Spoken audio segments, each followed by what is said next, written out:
রাতে আমার জ্বর এসেছে। ছেলে আমার পাশে বসে আছে, মাথায় পানির পট্টি দিচ্ছে। ঘুমের মধ্যে বকবক করছি। সে আমার কপাল স্পর্শ করে বলল, মা, এত গরম কেন? আমি ঘুমের ঘোরে বললাম, তুমি আছো তো? সে আমার হাত ধরে বলল, হ্যাঁ মা, আমি আছি। রাত গভীর হতে লাগল। সে আমার পাশে শুয়ে পড়ল।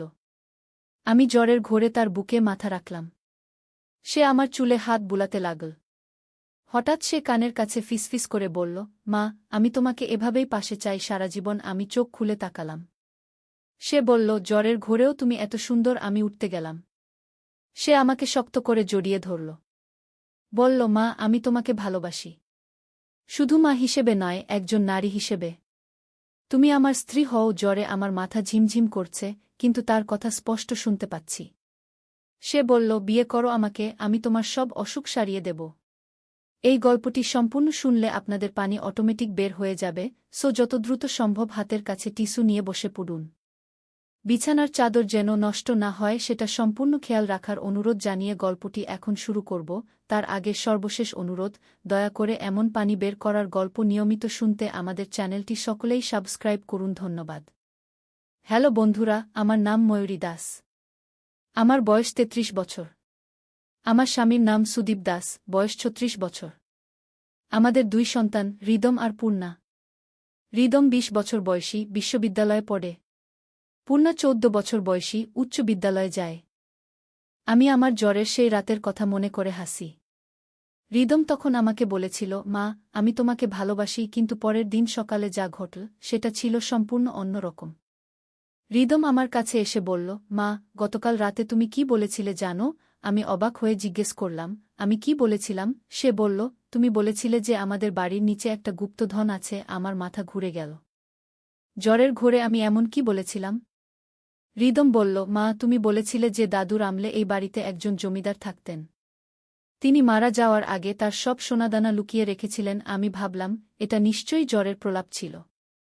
কিন্তু রিদম আমাকে বলল, মা, তুমি খুব স্পষ্ট করে বলেছিলে যে বাড়ির পূর্ব দিকের দেওয়ালে একটা গোপন দরজা আছে। আমার গায়ে কাঁটা দিয়ে উঠল। আমি এমন কোনো কথা জানতাম না। সেদিন বিকেলে রিদম আর পূর্ণা মিলে আমাকে বলল, মা, চলো আমরা সেই গোপন দরজাটা খুঁজে দেখি। আমি বললাম, এটা শুধু জ্বরের প্রলাপ ছিল, কিন্তু 2 ছেলেমেয়ে আমাকে রাজি করাল। আমরা বাড়ির পূর্ব দিকের দেওয়ালটা খুঁটিয়ে দেখতে লাগলাম। হঠাৎ পূর্ণা চিৎকার করে উঠল, মা, এখানে একটা আলগা ইট আছে। আমাদের হৃদস্পন্দন বেড়ে গেল। রিদম সেই ইটটা টানতে গেল। হঠাৎ একটা গর্ত খুলে গেল। আমাদের সবার মুখ হা হয়ে গেল। গর্তের ভিতর থেকে একটা পুরনো চামড়ার ব্যাগ বেরিয়ে এল। ব্যাগের উপর লেখা ছিল, জমিদার রাজেশ্বর চৌধুরীর সম্পত্তি। আমার হাত কাঁপছিল। আমি কিভাবে জানলাম এই রহস্যের কথা? রিদম ব্যাগটা খুল। ভিতরে ছিল অনেক সোনার গহনা, পুরনো মুদ্রা আর একটা চিঠি। চিঠিতে লেখা ছিল, যে ব্যক্তি এই গুপ্তধন খুঁজে পাবে সে হবে আমার উত্তরাধিকারী। কিন্তু এই ধন নিতে হলে তাকে একটা পরীক্ষায় উত্তীর্ণ হতে হবে। চিঠির শেষে ছিল একটা রহস্যময় ধাঁধা, যখন চাঁদ পূর্ণ হবে, রাত 10টার সময় বাড়ির ছাদে গিয়ে উত্তর দিকে তাকাও। যে বস্তুটি তোমার চোখে প্রথম পড়বে সেটাই হবে তোমার পরবর্তী গন্তব্য। আমরা অধীর আগ্রহে অপেক্ষা করতে লাগলাম পূর্ণিমার রাতের জন্য। 3 দিন পরে যখন পূর্ণিমার রাত এল, আমরা সবাই ছাদে উঠলাম। ঠিক 10টার সময় আমি উত্তর দিকে তাকালাম। আমার চোখে প্রথম পড়ল আমাদের পাশের বাড়ির একটা পুরনো বটগাছ। গাছটা দেখতে খুবই রহস্যময় লাগছিল চাঁদের আলোতে। পরের দিন সকালে আমরা সেই বটগাছের কাছে গেলাম। গাছের গোড়ায় একটা ছোট মন্দির ছিল। মন্দিরের ভিতরে একটা পুরনো মূর্তি ছিল। মূর্তির হাতে একটা চাবি ছিল। রিদম সেই চাবিটা নিল। চাবিতে একটা ছোট কাগজ জড়ানো ছিল। কাগজে লেখা ছিল, এই চাবি দিয়ে খুলবে গানের দরজা। যে এই চাবির রহস্য বুঝবে সে পাবে অসীম গান। আমরা বুঝতে পারলাম না এই চাবি দিয়ে কি খুলতে হবে। ঘরে ফিরে আমরা বাড়ির প্রতিটি দরজা, প্রতিটি আলমারি চেক করলাম। কিন্তু কোথাও এই চাবি মিলল না। হঠাৎ পূর্ণা বলল, মা, দাদুর পুরনো ট্রাঙ্কটা কি এই চাবি দিয়ে খোলা যায় না? আমার মনে পড়ল বাবার একটা পুরনো ট্রাঙ্ক ছিল যেটা কখনো খোলা হয়নি। আমরা সেই ট্রাঙ্কের কাছে গেলাম। চাবি লাগানোর সাথে সাথে একটা ক্লিক শব্দ হল। ট্রাঙ্ক খুলে গেল। ভিতরে ছিল অনেক পুরনো বই, ডায়েরি আর কিছু ছবি। একটা ডায়েরিতে লেখা ছিল আমার দাদুর হাতে। ডায়েরিতে লেখা ছিল, আমার পৌত্রী একদিন এই রহস্যের সমাধান করবে। সে যখন জ্বরে অসুস্থ হবে তখন তার অবচেতন মন এই গুপ্ত তথ্যগুলো প্রকাশ করবে। আমার চোখে পানি এসে গেল। দাদু কিভাবে জানলেন যে আমি একদিন জ্বরে অসুস্থ হয়ে এইসব কথা বলবো? ডায়েরিতে আরও লেখা ছিল, এই বাড়িতে একটা অদৃশ্য শক্তি আছে। যে মেয়ে এই বাড়িতে থাকবে সে স্বপ্নে ভবিষ্যতের কথা জানতে পারবে। আমার পৌত্রী যখন জ্বরে অসুস্থ হবে তখন সেই অদৃশ্য শক্তি তার মাধ্যমে গুপ্ত তথ্য প্রকাশ করবে। আমি বুঝতে পারলাম কেন জ্বরের ঘোরে আমি এমন কথা বলেছিলাম যা আমি জানতাম না। দাদুর ডায়েরিতে আরও লেখা ছিল, জমিদার রাজেশ্বর চৌধুরী আমার দাদা ছিলেন।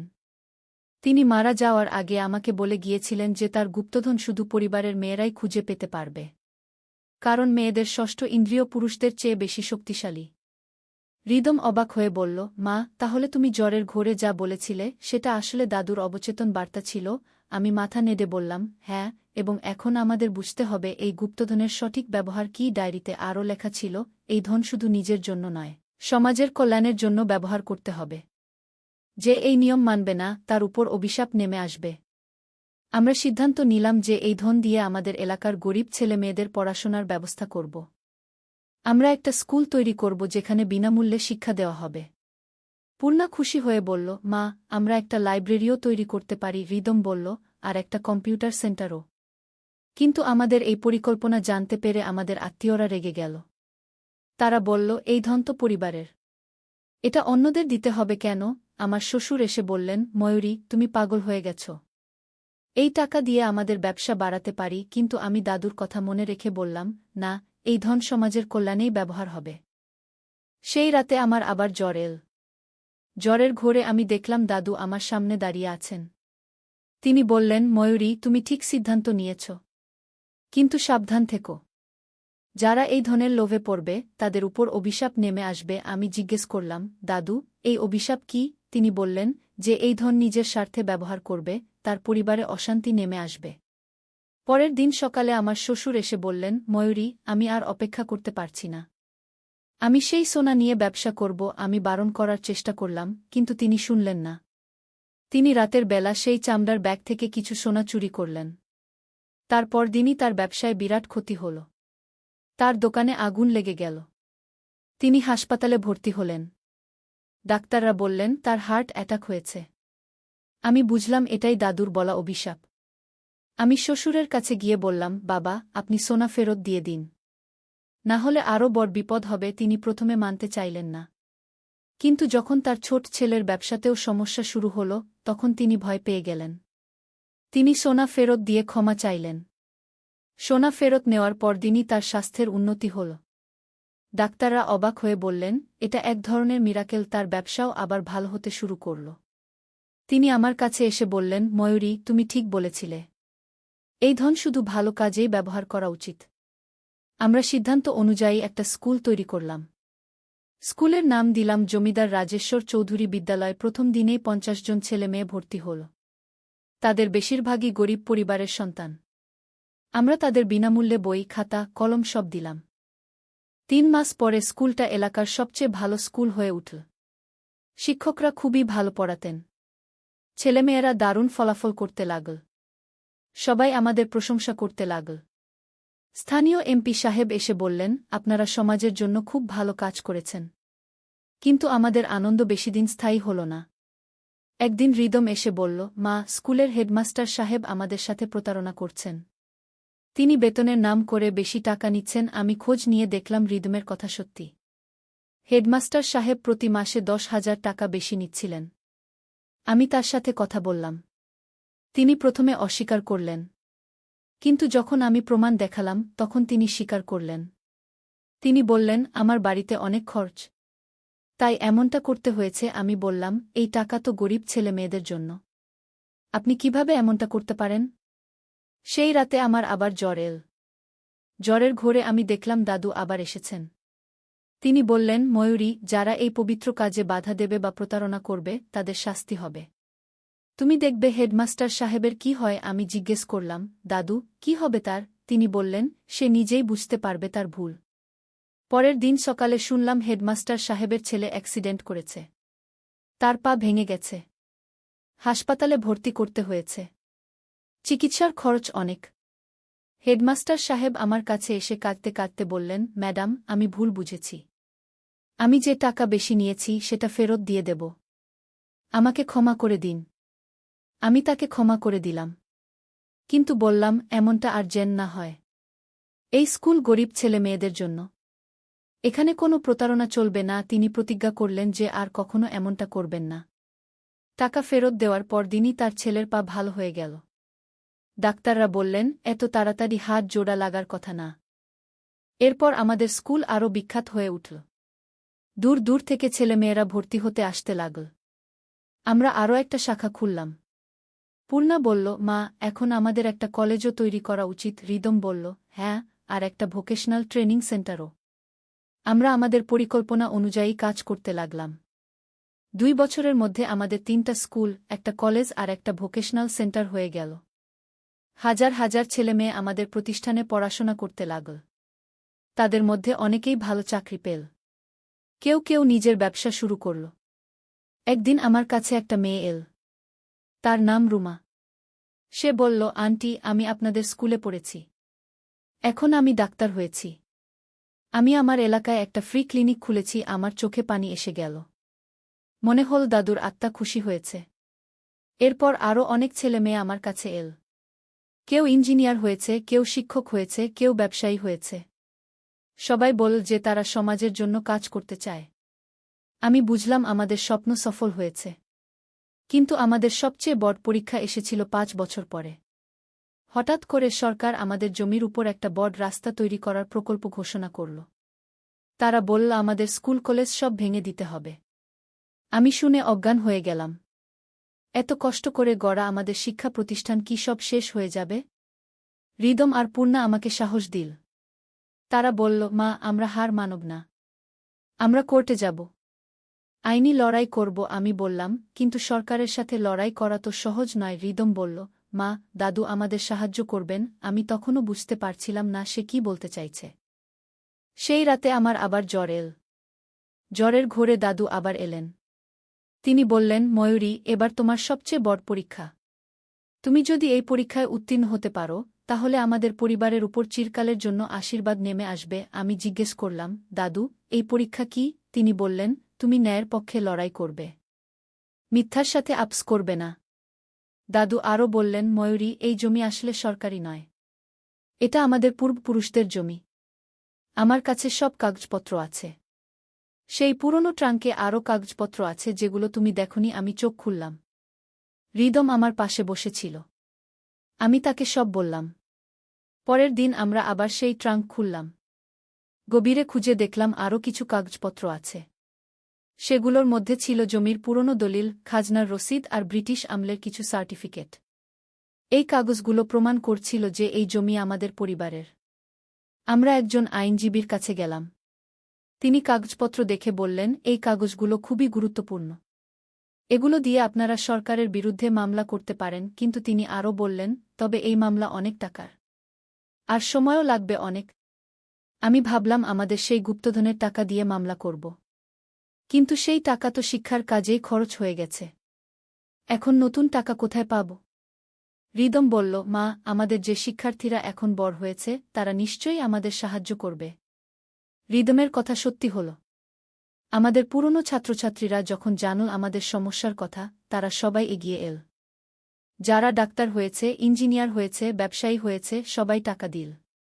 কেউ 1000 টাকা, কেউ 5000, কেউ 10,000। এভাবে লক্ষ টাকা জমা হয়ে গেল। মামলা শুরু হল। প্রথমে নিম্ন আদালতে হেরে গেলাম। কিন্তু আমরা হার মানলাম না। হাইকোর্টে আপিল করলাম। হাইকোর্টে জিতে গেলাম। কিন্তু সরকার সুপ্রিম কোর্টে আপিল করল। সুপ্রিম কোর্টের মামলা চলল 2 বছর। এই 2 বছরে আমাদের অনেক কষ্ট হয়েছে। সরকার আমাদের স্কুল কলেজে পানি, বিদ্যুৎ বন্ধ করে দিয়েছিল। আমাদের শিক্ষার্থীরা অন্য স্কুলে ভর্তি হয়ে গেছে। শিক্ষকদের বেতন দিতে পারছিলাম না। অনেকেই চাকরি ছেড়ে চলে গেছে। কিন্তু আমরা হার মানিনি। রিদম আর পূর্ণা আমাকে সাহস দিয়েছে। তারা বলেছে, মা, দাদু আমাদের সাথে আছেন। আমরা জিতব। আমি প্রতিদিন প্রার্থনা করতাম যেন আমাদের ন্যায়ের জয় হয়। অবশেষে সুপ্রিম কোর্টের রায় এল। আমরা জিতে গেছি। আদালত বলেছে যে এই জমি আমাদের পরিবারের। সরকার এখানে রাস্তা করতে পারবে না। আমাদের শিক্ষা প্রতিষ্ঠান চালু থাকবে। রায়ের পরদিনই আমাদের কাছে অনেক মানুষ এল। তারা বলল, আপনারা সত্যিই বীর। আপনারা সরকারের বিরুদ্ধে লড়াই করে জিতেছেন। স্থানীয় পত্রিকায় আমাদের ছবি ছাপা হল। টিভিতে আমাদের ইন্টারভিউ নিল। কিন্তু আমি জানতাম এই জয় শুধু আমাদের নয়, এটা দাদুর আশীর্বাদ। সেই রাতে আমার জ্বর এল। দাদু এসে বললেন, ময়ূরী, তুমি আমার গর্ব। তুমি ন্যায়ের পক্ষে লড়াই করেছ। এখন আমাদের পরিবারের উপর চিরকালের জন্য আশীর্বাদ নেমে এসেছে। দাদু আরও বললেন, ময়ূরী, এখন তোমার কাজ আরও বড়। তুমি শুধু শিক্ষার কাজ নয়, সমাজের সব অন্যায়ের বিরুদ্ধে লড়াই করবে। আমি জিজ্ঞেস করলাম, দাদু, আমি কি করব? তিনি বললেন, তুমি একটা এনজিও তৈরি করবে, যেখানে মানুষ তাদের সমস্যা নিয়ে আসবে। তুমি তাদের সাহায্য করবে। আমরা দাদুর কথা অনুযায়ী একটা এনজিও তৈরি করলাম। নাম দিলাম ন্যায় ও সত্য সেবা সংস্থা। আমাদের এনজিওতে আইনজীবী, ডাক্তার, সমাজকর্মী সবাই আছে। যে কোনো মানুষ তার সমস্যা নিয়ে আমাদের কাছে আসতে পারে। প্রথম সপ্তাহেই 50 জন মানুষ আমাদের কাছে এল। কেউ এসেছে জমিজমার সমস্যা নিয়ে, কেউ চাকরির সমস্যা নিয়ে, কেউ পারিবারিক সমস্যা নিয়ে। আমরা সবার সমস্যার সমাধান করার চেষ্টা করলাম। একদিন একটা মেয়ে এল। তার নাম মিতু। সে বলল, আন্টি, আমার স্বামী আমাকে মারে। আমি তালাক চাই, কিন্তু কোর্টে যাওয়ার টাকা নেই। আমরা তার জন্য একজন আইনজীবীর ব্যবস্থা করলাম। তার তালাক হয়ে গেল। সে এখন একটা সেলাই মেশিন নিয়ে স্বাধীনভাবে জীবিকা নির্বাহ করছে। আরেকদিন একজন কৃষক এল। তার নাম রহিম। সে বলল, সাহেব, আমার জমি একজন জমিদার জোর করে দখল করেছে। আমি গরিব মানুষ, তার সাথে লড়াই করতে পারি না। আমরা তার পক্ষে মামলা করলাম। জমি ফেরত পেল রহিম। এভাবে আমাদের এনজিও অনেক মানুষের উপকার করতে লাগল। আমাদের কাজের কথা চারদিকে ছড়িয়ে গেল। দূর দূর থেকে মানুষ আমাদের কাছে আসতে লাগল। আমরা বুঝলাম দাদুর স্বপ্ন সফল হচ্ছে। 5 বছর পরে আমাদের এনজিও জেলার সবচেয়ে বড় এনজিও হয়ে উঠল। আমাদের 10টা শাখা অফিস হয়েছে। 200 কর্মচারী কাজ করে। প্রতি মাসে 5 মানুষের সেবা করি আমরা। কিন্তু আমাদের সবচেয়ে বড় সাফল্য এসেছিল যখন সরকার আমাদের কাজের স্বীকৃতি দিল। শিক্ষামন্ত্রী এসে আমাদের একটা পুরস্কার দিলেন। তিনি বললেন, আপনারা সমাজের জন্য যে কাজ করেছেন সেটা অনুকরণীয়। রিদম এখন আইনজীবী হয়েছে। সে আমাদের এনজিওর আইনি বিভাগ দেখাশোনা করে। পূর্ণা ডাক্তার হয়েছে। সে আমাদের এনজিওর স্বাস্থ্য বিভাগ পরিচালনা করে। আমার স্বামী সুদীপ এখন আমাদের এনজিওর চেয়ারম্যান। গত মাসে আমাদের এনজিওর 10 বছর পূর্তি হয়েছে। আমরা একটা বড় অনুষ্ঠানের আয়োজন করেছিলাম। সেখানে আমাদের সাহায্য করা হাজার মানুষ এসেছিল। সবাই আমাদের ধন্যবাদ দিয়েছিল। সেই রাতে আমার আবার জ্বর এল। দাদু এসে বললেন, ময়ূরী, আমি খুব গর্বিত। তুমি আমার স্বপ্নকে বাস্তব করেছ। এখন আমি শান্তিতে আছি। আমি জিজ্ঞেস করলাম, দাদু, এরপরে কি? তিনি বললেন, এরপরে তোমার সন্তানরা এই কাজ এগিয়ে নিয়ে যাবে। আমাদের পরিবার চিরকাল মানুষের সেবা করবে। আজ আমার বয়স 43 বছর। আমি যখন আমার জীবনের দিকে তাকাই, মনে হয় একটা স্বপ্নের মতো। সেই জ্বরের রাত থেকে শুরু করে আজ পর্যন্ত কত কিছুই না হয়েছে।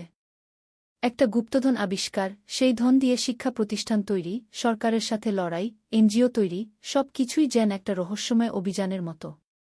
কিন্তু আমি জানি এর সবই দাদুর আশীর্বাদ। তিনি আমাদের পথ দেখিয়েছেন। আমরা শুধু তার নির্দেশ মেনে চলেছি। আর সবচেয়ে বড় কথা, আমরা বুঝেছি যে সত্যিকারের সম্পদ হল মানুষের সেবা করা। টাকা পয়সা, সোনাদানা এসব কিছুই নয়।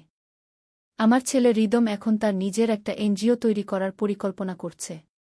সে বলেছে সে শহরের বস্তিবাসীদের নিয়ে কাজ করবে। আমার মেয়ে পূর্ণা গ্রামের মহিলাদের স্বাস্থ্য সেবা নিয়ে কাজ করতে চায়। আমি খুশি যে আমার সন্তানরাও দাদুর পথ অনুসরণ করছে। গতকাল রিদম আমাকে বলেছে, মা, তুমি কি জানো তোমার সেই জ্বরের রাতের কথাটা এখনও আমার মনে আছে? আমি জিজ্ঞেস করলাম, কি মনে আছে? সে বলল, তুমি বলেছিলে আমি তোমাকে ভালোবাসি। আমি তখন বুঝিনি তুমি আসলে কি বলতে চেয়েছিলে। এখন বুঝি তুমি বলতে চেয়েছিলে যে ভালোবাসার মানে হলো সেবা করা। আমি রিদমের কথা শুনে কান্নায় ভেঙে পড়লাম। সত্যিই তো, সেই রাতে আমি যা বলেছিলাম সেটা ছিল আমার অবচেতন মনের কথা। আমি বলতে চেয়েছিলাম যে আমি আমার পরিবার আর সমাজকে ভালোবাসি। আর ভালোবাসার প্রকৃত অর্থ হল নিঃস্বার্থভাবে সেবা করা। আমি এখন বুঝতে পারি যে দাদু আমার মাধ্যমে তার বার্তা পৌঁছে দিয়েছিলেন। তিনি চেয়েছিলেন আমি যেন একটা আদর্শ জীবন যাপন করি। আর সেই আদর্শ জীবনের মানে হল অন্যের সেবা করা। আজ আমি আমার জীবনের দিকে তাকিয়ে বলতে পারি যে আমি একটা অর্থবহ জীবন যাপন করেছি। আমি হাজার হাজার মানুষের জীবনে পরিবর্তন এনেছি। আমি শিক্ষার আলো জ্বালিয়েছি। আমি ন্যায়ের পক্ষে লড়াই করেছি। আমি সত্যকে প্রতিষ্ঠিত করেছি। আর সবচেয়ে বড় কথা, আমি আমার সন্তানদের কাছে একটা ভালো উদাহরণ রেখে যেতে পেরেছি। তারাও আমার পথ অনুসরণ করে মানুষের সেবা করবে। এভাবে আমাদের পরিবারের এই সেবার ধারা চলতে থাকবে প্রজন্ম থেকে প্রজন্মে। এই গল্পটি আমার জীবনের সবচেয়ে অবিস্মরণীয় অভিজ্ঞতা। একটা জ্বরের রাত থেকে শুরু করে আজকের এই সফল জীবন পর্যন্ত সবই যেন এক অলৌকিক ঘটনা। আমি আমার দাদুর কাছে কৃতজ্ঞ যে তিনি আমাকে সঠিক পথ দেখিয়েছেন। আমার এই গল্প শুনে হয়তো অনেকেই অবিশ্বাস করবেন। কিন্তু আমি সত্যি সত্যি এসব অভিজ্ঞতা পেয়েছি। আমার জীবনে যা কিছু ঘটেছে সব সত্যি। আর এসবের পিছনে রয়েছে আমার প্রপিতামহ জমিদার রাজেশ্বর চৌধুরী আর আমার দাদুর আশীর্বাদ। আমি আশা করি আমার এই গল্প শুনে অন্যরাও অনুপ্রাণিত হবেন। সবাই মিলে আমরা একটা সুন্দর সমাজ গড়তে পারি, যেখানে থাকবে না কোনো অন্যায় অত্যাচার, থাকবে শুধু ভালোবাসা, সেবা আর মানবতা। একদিন আলী সাহেব সোহেলের অফিসে এলেন। সোহেল তাকে দেখে অবাক হয়ে গেল। স্যার, আপনি এখানে? হ্যাঁ সোহেল, তোমার অফিস একবার দেখতে চাইলাম। খুব সুন্দর হয়েছে গু। আলী সাহেব পুরো অফিস ঘুরে দেখলেন, কর্মচারীদের সাথে কথা বললেন। তারপর সোহেলের রুমে এসে বসলেন। সোহেল, তুমি অনেক দূর এসেছ। মনে আছে 7 বছর আগে তুমি যখন আমার অফিসে প্রথম এসেছিলে চা বানানোর কাজ করতে? হ্যাঁ স্যার, সব মনে আছে ইউ। আমি গর্বিত যে আমি তোমাকে একটা সুযোগ দিয়েছিলাম, আর তুমি সেই সুযোগকে কাজে লাগিয়েছ। জানো সফলতার মূল সূত্র কি? কি স্যার? কঠোর পরিশ্রম, সততা আর হাল না ছাড়া। তোমার মধ্যে এই 3টা গুণই আছে গু। সোহেল চোখে জল নিয়ে বলল, আপনি না থাকলে আজ আমি এখানে পৌঁছাতে পারতাম না স্যার। না সোহেল, আমি শুধু একটা দরজা খুলে দিয়েছিলাম। ভেতরে ঢুকে পথ তৈরি করেছ তুমি নিজে গু। আলী সাহেব চলে যাওয়ার আগে বললেন, আমার একটা বড় প্রজেক্ট আছে, একটা 20 ফ্লোর বিজনেস টাওয়ার। আমি চাই তুমি এই প্রজেক্টে আমার সাথে পার্টনার হও। 50-50। রাজি? সোহেল অবাক হয়ে গেল। এত বড় প্রজেক্ট? স্যার, আমার কি যথেষ্ট সামর্থ্য আছে? আছে, আমি বিশ্বাস করি সোহেল রাজি হয়ে গেল। এটা তার জীবনের সবচেয়ে বড় প্রজেক্ট হবে। 50 অধ্যায়, বড় চ্যালেঞ্জ। 20 ফ্লোর বিজনেস টাওয়ারের কাজ শুরু হল। এটা সোহেলের জীবনের সবচেয়ে বড় চ্যালেঞ্জ। প্রজেক্টের বাজেট প্রায় 10 করোড় টাকা। সোহেলকে 5 করোড় টাকা ইনভেস্ট করতে হবে। সোহেল তার সব সঞ্চয়ে, ব্যাংক লোন আর কিছু ইনভেস্টর থেকে টাকা জোগাড় করল। এটা একটা বিশাল ঝুঁকি। যদি প্রজেক্ট ব্যর্থ হয়, সব শেষ। মিনা চিন্তিত ছিল। সোহেল, এত বড় ঝুঁকি নেওয়া ঠিক হবে? মিনা, জীবনে বড় কিছু করতে হলে ঝুঁকি নিতে হয়। আমি এই সুযোগ হাতছাড়া করতে চাই না গিয়ে। কিন্তু যদি কিছু ভুল হয়? ভুল হবে না। আমি আলী সাহেবের সাথে আছি। উনি আমাকে গাইড করবেন। প্রজেক্ট শুরু হল। প্রথম 6 মাস সব ভালোই চলছিল। কাজ সময়মতো হচ্ছে, বাজেট ঠিক আছে। কিন্তু 7 মাসের মাথায় একটা বড় সমস্যা দেখা দিল। একজন প্রধান ইনভেস্টর হঠাৎ তার টাকা ফেরত চাইলেন। তিনি অন্য একটা জরুরি কাজে টাকা লাগবে বলে জানালেন। 1 করোড় টাকা ফেরত দিতে হবে। সোহেল বিপদে পড়ে গেল। 1 করোড় টাকা এখন কোথায় পাবে? প্রজেক্টে সব টাকা ঢেলে দিয়েছে। সে আলী সাহেবের সাথে কথা বলল। আলী সাহেব বললেন, চিন্তা করো না, আমি ব্যবস্থা করছি। কিন্তু আলী সাহেবও বড় একটা প্রজেক্টে আটকে আছেন। তার হাতে লিকুইড ক্যাশ নেই। সোহেল অন্য ব্যাংক থেকে লোন নেওয়ার চেষ্টা করল। কিন্তু ব্যাংক বলল, ইতিমধ্যে তার অনেক লোন আছে, নতুন লোন দিতে পারবে না। সোহেল রাতে ঘুমাতে পারছিল না। খাওয়া দাওয়া বন্ধ করে দিয়েছিল। মিনা তাকে দেখে খুব চিন্তিত হয়ে গেল। সোহেল, প্লিজ নিজেকে এভাবে শেষ করে ফেলো না। কোনো একটা রাস্তা বের হবেই কি। কিন্তু সোহেল কোনো রাস্তা দেখতে পাচ্ছিল না। ইনভেস্টর 15 দিন সময় দিয়েছে।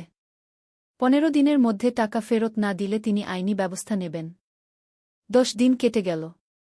সোহেল কোনো সমাধান খুঁজে পেল না। সে প্রায় হাল ছেড়ে দিয়েছিল। 11 দিনের দিন একটা অপ্রত্যাশিত ঘটনা ঘটল। জাহিদ ভাই, সোহেলের পুরনো সহকর্মী, তার অফিসে এলেন। জাহিদ ভাই এখন একটা রিয়েল এস্টেট কোম্পানিতে সিনিয়র ম্যানেজার। সোহেল, আমি তোমার সমস্যার কথা শুনেছি গু। হ্যাঁ ভাই, আমি বিপদে পড়েছি গু। আমি তোমাকে সাহায্য করতে চাই। আমার কিছু সঞ্চয় আছে। 5 লাখ টাকা। তুমি নাও। সোহেল চোখে জল নিয়ে বলল, ভাই আমি কিছু বলার দরকার নেই। তুমি আমাকে অনেক কিছু শিখিয়েছ। তোমার কাছ থেকে পরিশ্রম আর সততা শিখেছি। এখন আমার পালা তোমাকে সাহায্য করার। জাহিদ ভাই চলে যাওয়ার পর আরও দুজন এলো। একজন সোহেলের পুরনো ক্লায়েন্ট, আরেকজন তার কর্মচারী।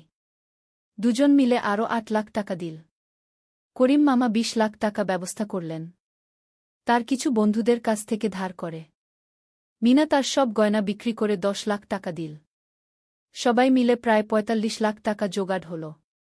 বাকি 65 লাখ টাকা সোহেল তার অফিসের সব অ্যাসেট বিক্রি করে আর একটা প্রাইভেট ফিন্যান্স কোম্পানি থেকে উচ্চ সুদে লোন নিয়ে ব্যবস্থা করল। ঠিক 14 দিনের দিন সোহেল ইনভেস্টরকে 1 করোড় টাকা ফেরত দিল। ইনভেস্টর টাকা নিয়ে চলে গেলেন। সোহেল তার অফিসে ফিরে এসে চেয়ারে বসে কাঁদল। এত চাপ, এত টেনশন, সব যেন একসাথে বের হয়ে এল। মিনা এসে তাকে জড়িয়ে ধরল। আমরা পেরেছি সোহেল। আমরা পেরেছি গু। ষোড়শ অধ্যায়, পুনরুদ্ধার। এই ঘটনার পর সোহেল আরও সাবধান হয়ে গেল। সে বুঝল, ব্যবসায় শুধু সাহস নয়, বুদ্ধিও লাগে। ঝুঁকি নিতে হয়, কিন্তু হিসাব করে। প্রজেক্ট চলতে থাকল। এবার সোহেল আরও সতর্কতার সাথে সব কিছু পরিচালনা করল। প্রতিটা খরচ হিসাব করল, প্রতিটা সিদ্ধান্ত ভেবেচিন্তে নিল। আরও 1 বছর পর 20 ফ্লোর বিজনেস টাওয়ার সম্পন্ন হল। চমৎকার বিল্ডিং। শহরের অন্যতম সুন্দর ভবন। বিল্ডিংয়ের উদ্বোধন অনুষ্ঠানে শহরের মেয়র এলেন। অনেক ব্যবসায়ী, সাংবাদিক এলো। সোহেলের নাম পত্রিকায় ছাপা হল। স্বপ্নের শহরে এক তরুণ উদ্যোক্তার সফলতার গল্প। প্রজেক্ট থেকে সোহেলের লাভ হল প্রায় 2 করোড় টাকা। এই টাকা দিয়ে সে সব ঋণ শোধ করল। জাহিদ ভাইয়ের টাকা ফেরত দিল। করিম মামার ঋণ শোধ করল। যারা সাহায্য করেছিল সবাইকে টাকা ফেরত দিল। মিনার জন্য নতুন গয়না কিনল। আরও সুন্দর। তার মাকে গ্রামে একটা নতুন পাকা বাড়ি বানিয়ে দিল। মা কাঁদতে কাঁদতে বললেন, তোর বাবা বেঁচে থাকলে কত খুশি হতো।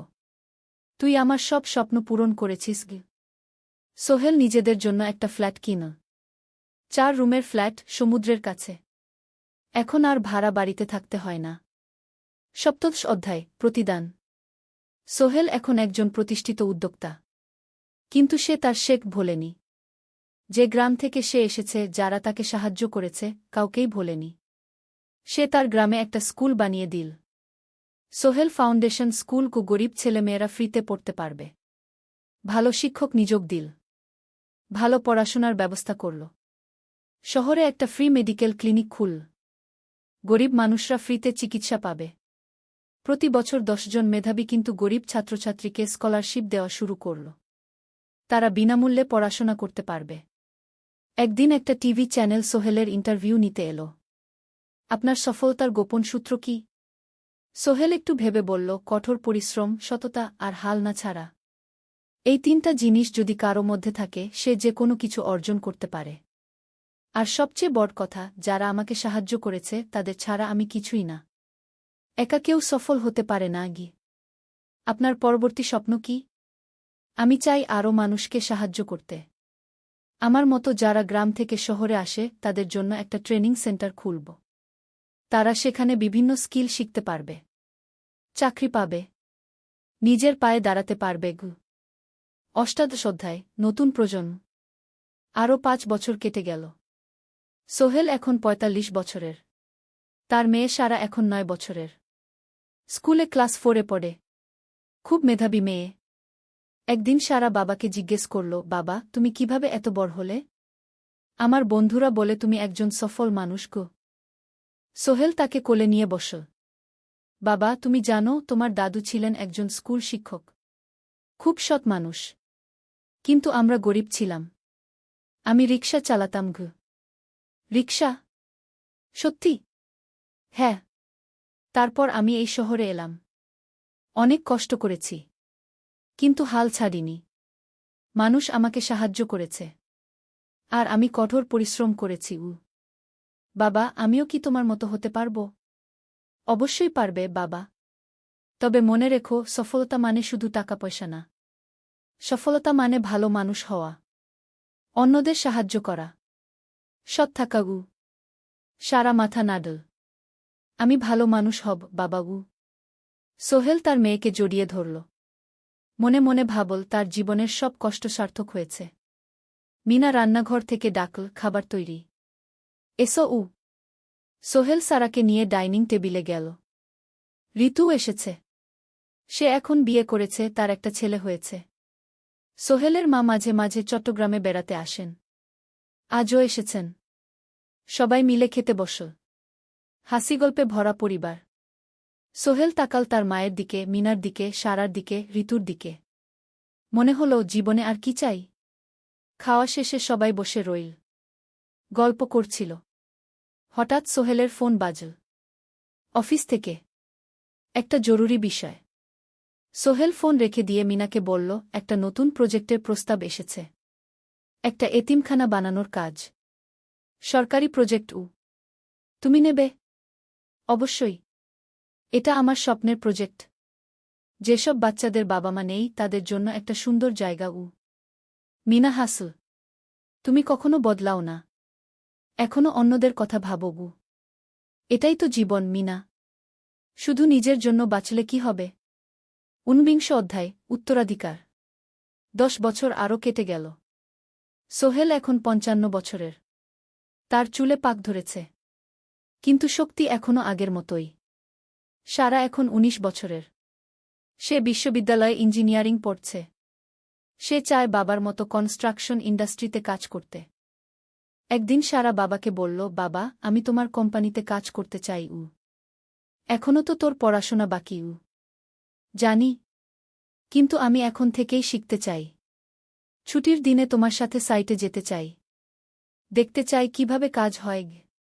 সোহেল খুশি হয়ে গেল। তার মেয়ে তার পথ অনুসরণ করতে চায়। ঠিক আছে। কিন্তু শর্ত হল, তোকে সবকিছু নিজ থেকে শিখতে হবে। কোনো স্পেশাল ট্রিটমেন্ট পাবি না। আমি তো তাই চাই বাবাগু। সারা তার বাবার সাথে কাজ শিখতে শুরু করল। সে দেখল কিভাবে শ্রমিকরা কাজ করে, কিভাবে ম্যাটেরিয়াল বাছাই করতে হয়, কিভাবে একটা প্রজেক্ট ম্যানেজ করতে হয়। সোহেল তাকে কোনো সহজ পথ দিল না। সারাকেও সবার মতো কষ্ট করতে হল। সাইটে রোদে দাঁড়িয়ে থাকতে হল। শ্রমিকদের সাথে কথা বলতে হল। কিন্তু সারা হাল ছাড়ল না। সে তার বাবার মেয়ে। পরিশ্রম করতে জানে। 3 বছর পর সারা গ্রাজুয়েট হল। সে সোহেলের কোম্পানিতে জুনিয়র প্রজেক্ট ম্যানেজার হিসেবে যোগ দিল। সোহেল ধীরে ধীরে সারাকে বড় দায়িত্ব দিতে শুরু করল। সারা তার বাবার মতোই সৎ, পরিশ্রমী। 20 অধ্যায়, সমাপ্তি নয়, নতুন শুরু। আরও 5 বছর পর। সোহেল এখন 60 বছরের। সে সিদ্ধান্ত নিল, এবার অবসর নেওয়ার সময় এসেছে। কোম্পানির দায়িত্ব সারাকে দেবে। একটা অনুষ্ঠান করা হল। সোহেল আনুষ্ঠানিকভাবে কোম্পানির চেয়ারম্যান পদ থেকে অবসর নিল। সারা হল নতুন ম্যানেজিং ডিরেক্টর। সোহেল তার বক্তব্যে বলল, আমি যখন এই শহরে এসেছিলাম, আমার পকেটে ছিল মাত্র 5,000 টাকা। একটা ছোট্ট ব্যাগ। আর অনেক স্বপ্ন। আজ 40 বছর পর আমি পেছনে ফিরে তাকাই, দেখি একটা দীর্ঘ পথ। সেই পথে অনেক কষ্ট ছিল, অনেক বাধা ছিল। কিন্তু ছিল অনেক ভালোবাসাও।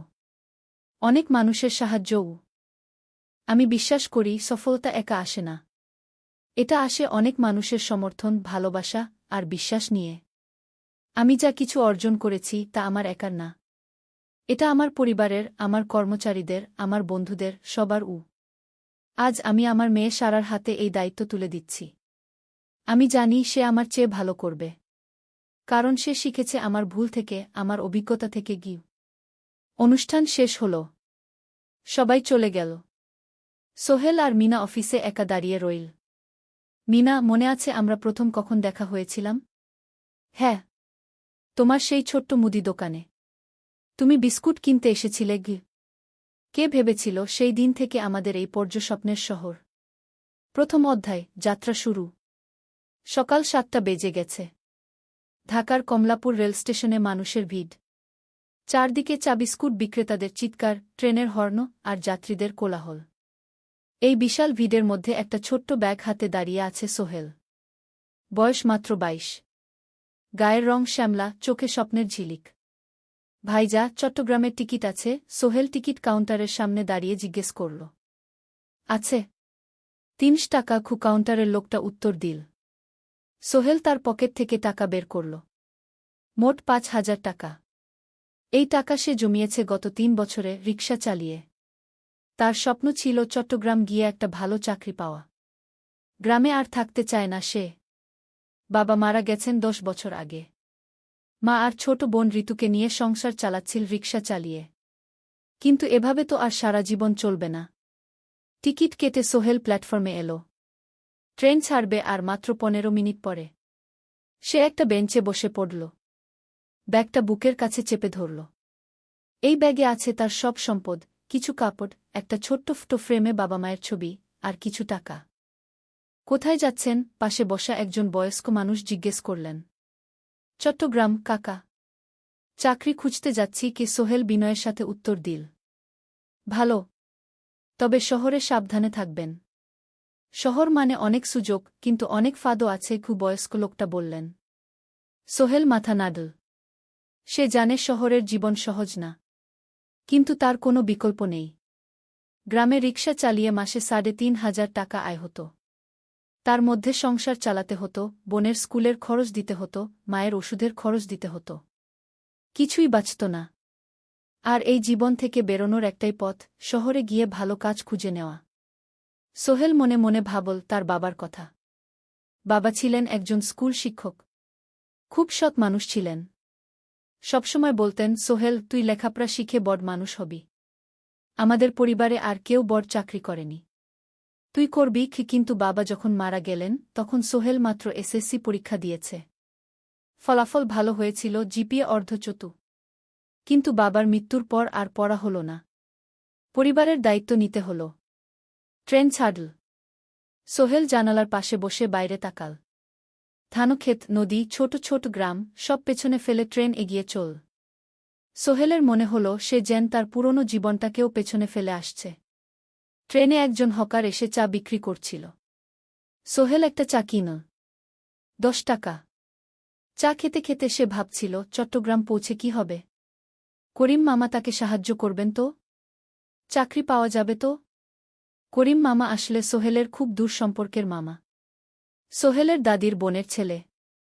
অনেক বছর আগে গ্রাম ছেড়ে চট্টগ্রামে চলে গিয়েছিলেন। সেখানে একটা কনস্ট্রাকশন কোম্পানিতে কাজ করেন। বছরে একবার দুবার গ্রামে আসতেন। গত বছর যখন এসেছিলেন তখন সোহেলের মাকে বলেছিলেন সোহেলকে চট্টগ্রাম পাঠান। আমি একটা কাজের ব্যবস্থা করে দেব। সেই কথাতেই ভরসা করে সোহেল আজ এই যাত্রা। দ্বিতীয় অধ্যায়, নতুন শহর। চট্টগ্রাম পৌঁছাতে প্রায় ৬ ঘণ্টা লেগে গেল। দুপুর ১টা বাজে। সোহেল স্টেশন থেকে বের হয়ে শহরের রাস্তায় দাঁড়াল। কি বিশাল শহর! এত গাড়ি, এত মানুষ। চারদিকে উঁচু উঁচু বিল্ডিং, দোকানপাট, মানুষের ভিড়। সোহেল কিছুক্ষণ দাঁড়িয়ে থাকল সব কিছু দেখতে দেখতে। তার মনে হচ্ছিল সে যেন অন্য কোনো পৃথিবীতে এসে পড়েছে। তার পকেটে একটা ছোট্ট কাগজ আছে। সেখানে লেখা একটা ঠিকানা, করিম মিয়া, বাড়ি নং ২৩, রোড নং ৫, আগ্রাবাদ, চট্টগ্রামকে। সোহেল একটা রিকশা ডাকল। কত নেবেন আগ্রাবাদ যেতে? ৫০ টাকা গু। সোহেল রিকশায় উঠল। রাস্তার দুধারে দোকান, মার্কেট, অফিস, সব কিছু দেখতে দেখতে সে অবাক হয়ে গেল। এত বড় শহর, এত কিছু! গ্রামের সেই ছোট্ট বাজারের সাথে কোনো তুলনাই হয় না। প্রায় আধা ঘণ্টা পর রিকশা একটা পুরনো বাড়ির সামনে থামল। ৩ তলা বাড়ি, কিন্তু রং উঠে গেছে। সিঁড়ি দিয়ে উঠে ৩য় তলায় করিম মামার ফ্ল্যাটে নক করল। দরজা খুলল এক মধ্যবয়সী মহিলা। কে? আসসালামু আলাইকুম আপা। আমি সোহেল। নোয়াখালীর গ্রাম থেকে এসেছি। করিম মামা বাড়িতে আছেন?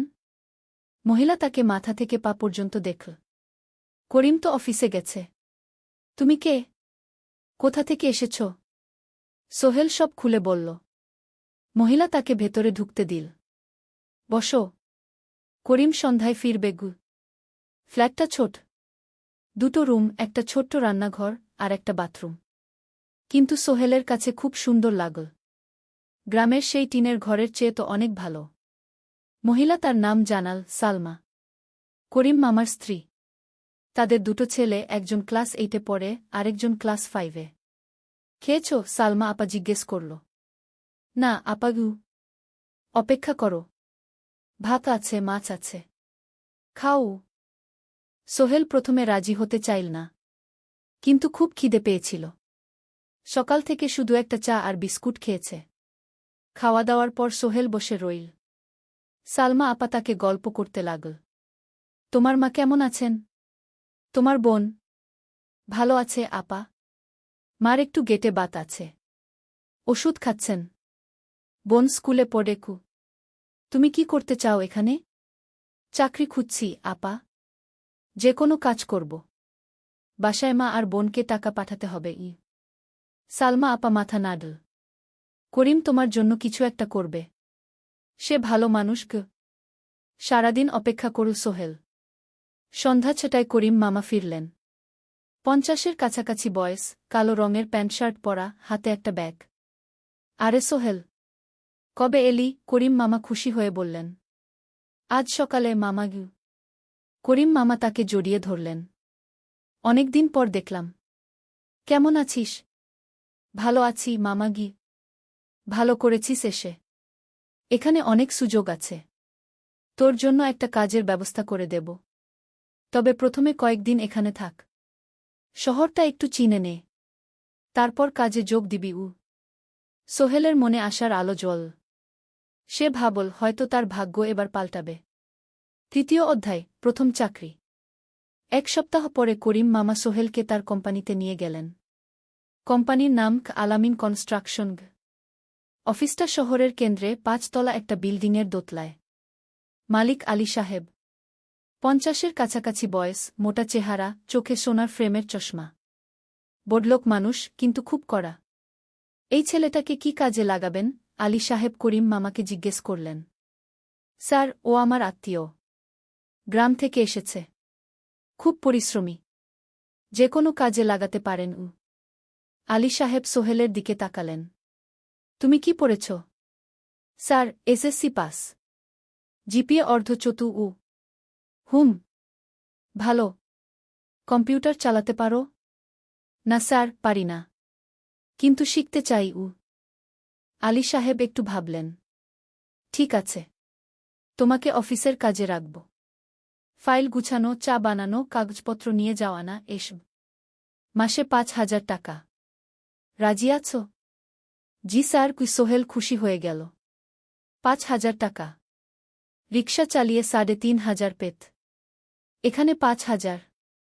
কাজ শুরু হলো পরদিন থেকে। সকাল 8টায় অফিসে যেতে হয়, ফিরতে হয় সন্ধ্যা 7টায়। প্রথম দিন সোহেল ঘুম থেকে উঠল ভোর 5টায়। তৈরি হয়ে 7:30টায় অফিসের উদ্দেশ্যে বের হল। করিম মামার বাড়ি থেকে অফিস প্রায় 5 কিলোমিটার। বাসে যেতে হয়। অফিসে পৌঁছে সোহেল দেখল সেই প্রথম আলী সাহেব এখনও আসেননি। অফিস খোলা ছিল না। 8-10 মিনিট পর একজন লোক এসে অফিস খুল। তুমি নতুন? জি। আমি সোহেল গু। আমি জাহিদ, অ্যাসিস্ট্যান্ট ম্যানেজার। এসো। জাহিদ ভাই সোহেলকে সব কিছু দেখাল। অফিসে মোট 6 জন কর্মচারী। 2 জন ইঞ্জিনিয়ার, একজন অ্যাকাউন্ট্যান্ট, একজন অ্যাসিস্ট্যান্ট ম্যানেজার, জাহিদ ভাই, একজন রিসেপশনিস্ট, আর এখন সোহেল। সোহেলের কাজ শুরু হলো চা বানানো দিয়ে। তারপর অফিস পরিষ্কার করা, ফাইল গুছানো, কাগজপত্র এক জায়গা থেকে আরেক জায়গায় নিয়ে যাওয়া। কাজ কঠিন না, কিন্তু সারাদিন দৌড়ঝাঁপ করতে হয়। দুপুরে খাবারের জন্য আধা ঘন্টা বিরতি। সোহেল একটা ছোট হোটেলে গিয়ে ভাতডাল তরকারি খেল। 50 টাকা। সন্ধ্যায় অফিস বন্ধ হল। সোহেল ক্লান্ত হয়ে বাসায় ফিরল। কেমন লাগল প্রথম দিন? করিম মামা জিজ্ঞেস করলেন। ভালো মামা। অনেক কিছু শিখলাম ঘ। প্রথম মাসের শেষে সোহেল বেতন পেল ৫,০০০ টাকা। সে ৩,০০০ টাকা মাকে পাঠাল। মা ফোনে কাঁদতে লাগলেন। আল্লাহ তোকে ভালো রাখুক সোহেল। সোহেলের চোখেও জল এল। তার মনে হল সে একটা বড় কাজ করতে পেরেছে। চতুর্থ অধ্যায়, শহরের জীবন। ৩ মাস কেটে গেল। সোহেল এখন শহরের সাথে মিশে গেছে। প্রতিদিন অফিসে যাওয়া আসার পথে সে দেখে হাজারো মানুষের জীবন। কেউ সফল, কেউ ব্যর্থ, কিন্তু সবাই চলছে নিজের পথে। সোহেল অফিসের কাজের পাশাপাশি কম্পিউটার শেখার চেষ্টা করছে। অফিসে একটা কম্পিউটার আছে। যখন কেউ ব্যবহার করে না, তখন সোহেল একটু একটু শিখার চেষ্টা করে। জাহিদ ভাই তাকে সাহায্য করেন। সোহেল, তুমি যদি কম্পিউটার ভালোভাবে শিখতে পারো, তাহলে তোমার ভবিষ্যৎ উজ্জ্বল। জাহিদ ভাই একদিন বললেন। কিভাবে শিখব ভাই? ট্রেনিং সেন্টারে যাও। সন্ধ্যায় ক্লাস আছে। মাসে ২,০০০ টাকা লাগবে গি। সোহেল ভাবল, ২,০০০ টাকা অনেক, কিন্তু এটা বিনিয়োগ, ভবিষ্যতের জন্য। সে একটা ট্রেনিং সেন্টারে ভর্তি হল। সপ্তাহে ৩ দিন, সন্ধ্যা ৭:৩০ থেকে রাত ৯টা পর্যন্ত ক্লাস। কম্পিউটারের basic, Word, Excel, PowerPoint, internet ব্যবহার। একদিন অফিস থেকে ফেরার সময় সোহেল একটা দোকানে চা খেতে গেল। দোকানের পাশেই একটা ছোট্ট মুদি দোকান। সেখানে একটা মেয়ে বসে আছে। বয়স হবে ২০-এর কাছাকাছি। সাদাসিধে চেহারা, সাদা শাড়ি পরা, কিন্তু চোখে এক ধরনের দৃঢ়তা। ভাইজা, এক প্যাকেট বিস্কুট দেন কি? সোহেল বলল। মেয়েটা বিস্কুট দিল। ২০ টাকা। সোহেল টাকা দিয়ে যাচ্ছিল, হঠাৎ মেয়েটা বলল, আপনি নতুন এসেছেন এই এলাকায়, তাই না? হ্যাঁ। ৩ মাস হল। কিভাবে বুঝলেন? আপনার চেহারা দেখেই বোঝা যায়। এখনও গ্রামের ছোঁয়া আছে। আর আপনি প্রতিদিন এই পথ দিয়ে যান। দেখেছি কি? মেয়েটা হাসল। সোহেলও হেসে ফেল।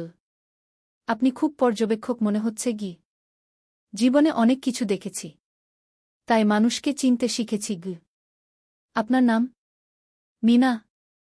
এই দোকান আমার বাবার। উনি অসুস্থ, তাই আমি দেখছি গু। সেদিন থেকে সোহেল প্রায়ই সেই দোকানে যেতে শুরু করল। মিনার সাথে গল্প করত। ধীরে ধীরে তাদের মধ্যে একটা বন্ধুত্ব তৈরি হল। মিনাও তার জীবনের গল্প বলল। মিনার মা মারা গেছেন যখন সে মাত্র ৭ বছরের। বাবা আব্দুল হামিদ একা হাতে মিনাকে বড় করেছেন। মুদি দোকান দিয়ে সংসার চালান। মিনা কলেজে পড়ে, অনার্স সেকেন্ড ইয়ার। সকালে কলেজে যায়, দুপুরে ফিরে এসে দোকান সামলায়। বাবার হার্টের সমস্যা আছে, তাই ভারী কাজ করতে পারেন না। তোমার স্বপ্ন কি? একদিন সোহেল জিজ্ঞেস করল। গ্র্যাজুয়েশন শেষ করে একটা ভালো চাকরি করব।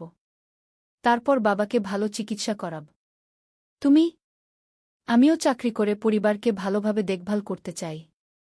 মা আর বোনকে নিয়ে শহরে আনব একদিন গু। দুজনেই নিজেদের স্বপ্নের কথা বলতে গিয়ে বুঝল তাদের স্বপ্ন অনেকটা একই রকম। পঞ্চম অধ্যায়, বিপদ। ৬ মাস কেটে গেল। সোহেল এখন আলী সাহেবের খুব প্রিয় কর্মচারী। সে শুধু চা বিস্কুট দেওয়ার কাজই করে না, এখন কম্পিউটারেও কিছু কাজ শিখেছে। ছোটখাটো টাইপিং, ডেটা এন্ট্রি, এসব করতে পারে। আলী সাহেব খুশি হয়ে তার বেতন বাড়িয়ে ৮,০০০ টাকা করে দিয়েছেন। একদিন রাতে সোহেল অফিস থেকে ফিরছিল। সেদিন একটু দেরি হয়ে গেছে। রাত প্রায় ৯টা। সাধারণত সোহেল সন্ধ্যা ৭:৩০ ফিরে। কিন্তু সেদিন অফিসে একটা জরুরি কাজ ছিল। বাস থেকে নেমে সোহেল বাড়ির দিকে হাঁটছিল। হঠাৎ একটা অন্ধকার গলিতে ৩ জন লোক তাকে ঘিরে ধরল। তাদের চেহারা দেখেই বোঝা যাচ্ছিল ভালো উদ্দেশ্য নিয়ে আসেনি। টাকা দে তাড়াতাড়ি, একজন বলল। তার হাতে একটা ছুরি। সোহেল ভয় পেয়ে গেল। ভাই, আমার কাছে খুব কম টাকা আছে গি। যা আছে দে। তাড়াতাড়ি করো। সোহেল কাঁপতে কাঁপতে তার পকেট থেকে ৫ টাকা বের করে দিল। এই টাকা দিয়ে সে বাজার করবে ভেবেছিল। কিন্তু ছিনতাইকারীরা সন্তুষ্ট হল না। শুধু ৫ টাকা? তোর ব্যাগে কি আছে? তারা সোহেলের ব্যাগ কেড়ে নিল।